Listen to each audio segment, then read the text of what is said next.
te samochody w Göteborgu już za rok będą tymi samochodami, które wyjadą na ulicę z funkcją jazdy autonomicznej.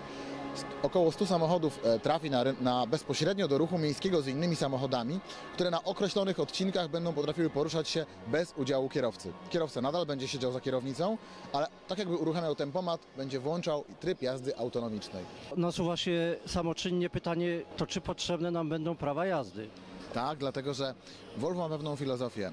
Prowadzenie samochodu to jest przyjemna rzecz. Ono wyręcza nas tylko na tych odcinkach, gdzie są korki, gdzie dojeżdżamy do pracy, gdzie jeżdżenie 15 na godzinę w korku nikomu przyjemności nie sprawia. Więc ruszamy samochodem, włączamy się do ruchu i używamy tego systemu głównie tam, gdzie mamy obwodnice śródmiejskie, tam gdzie jazda jest nieprzyjemna, nużąca i moglibyśmy spożytkować ją na coś zupełnie innego, przyjemniejszego.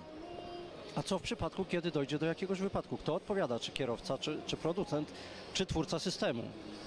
Nasz prezes Håkan Samuelsson powiedział, że Volvo, oferując tę jazdę autonomiczną, bierze jako producent odpowiedzialność za tego rodzaju zdarzenia. Jednak warto zaznaczyć, że w Göteborgu tym pierwszym odcinkiem dróg, gdzie te samochody pojadą autonomicznie, są to odcinki, gdzie nie ma przejść dla pieszych. Jest to taka 3-pasmowa, miejscami nawet 4-pasmowa droga wewnętrzna.